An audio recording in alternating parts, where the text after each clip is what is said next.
ప్రపంచ శాంతి సభ మొన్న మే 24 సాయంత్రం 6 గంటలకు జిమ్ఖానా గ్రౌండ్స్ నుంచి పెట్టింది మీ అందరికీ తెలుసు.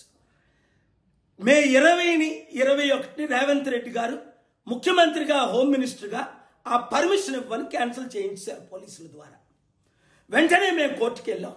21 11 సార్లు రేవంత్ రెడ్డి గారు టీంతో మాట్లాడినప్పటికీ పర్మిషన్ ఇవ్వలేదు. నేను చెప్పాను, దేవుని శాంతి సభను ఆపితే దేవుని కోపం మీ మీదకి వస్తుందని 20ని మీడియాలో చెప్పాను, 21 వాళ్ళకి చెప్పాను.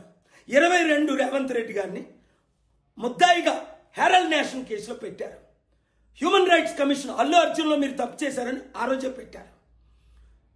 మిస్ వరల్డ్ మ్యాగీ నన్ను ఒక వేశ్యగా ట్రీట్ చేశారు. మిస్ వరల్డ్ కంటెస్టెంట్కి వస్తే ఏంటి ఈ దేశం ఈ రాష్ట్రం అని ఇంగ్లాండ్ తిరిగి వెళ్ళిపోయింది. మీడియాతో మాట్లాడుతుంది. నా నోరు మూయించడానికి చూడండి గవర్నమెంట్ ప్లేడర్ని రేవంత్ రెడ్డి గారు పెట్టి ఎట్టి పరిస్థితుల్లో ఈయనకి పర్మిషన్ ఇవ్వకూడదు అంటే జడ్జి గారు ఇచ్చారు. కానీ ఇలాంటి ఆర్డర్ ప్రపంచంలో ఎవరికి ఎప్పుడు ఇవ్వలేదు. నా శాంతి సభలకు లక్షల మంది వస్తారు. 2200 శాంతి సభలు పెట్టాను.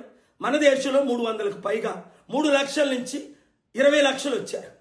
ఈ శాంతి సభకు 1000 మందికి ఎక్కువ రాకూడదు, ఒక్కరు ఎక్కువ వచ్చినా ఆయన అరెస్ట్ చేయొచ్చు అని ఆర్డర్లు ఇచ్చారు. శాంతి సభలో పాల్గారు కాదు ఎవరు మాట్లాడకూడదు. రాజకీయ ఇలాగ ఎక్కడైనా రూల్స్ పెడతారా అంటే మన దేశంలో ఏమైంది? కనుక దేవుని తీర్పు రేవంత్ రెడ్డి ముఖ్యమంత్రి గారి మీద ఆరంభమైంది. 21ని క్యాన్సిల్ చేశారు, 22న ఆరంభమైంది. 30 రోజుల్లో ఆయన మారకపోతే ఆయన మారాలని ప్రార్థించండి. నాకు ఒక తమ్ముడుగా ట్రీట్ చేశారు.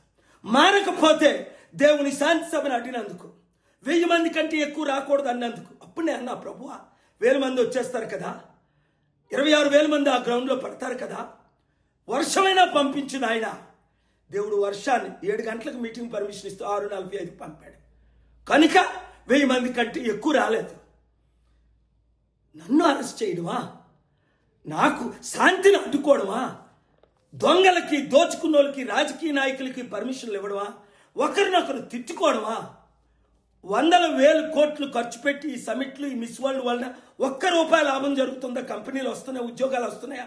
పేదలకు ఏమైనా న్యాయం జరుగుతుందా? మారాలి, మనమే మార్చాలి. ఈ వీడియో ప్రతి ఒక్కరికి షేర్ చేయండి. ముఖ్యమంత్రి రేవంత్ రెడ్డి గారు తక్షణమే క్షమాపణ చెప్పి మారినట్లు, 30 రోజుల్లో మారకపోతే దేవుడే ఆయన్ని దర్శించినట్లు ప్రార్థించండి.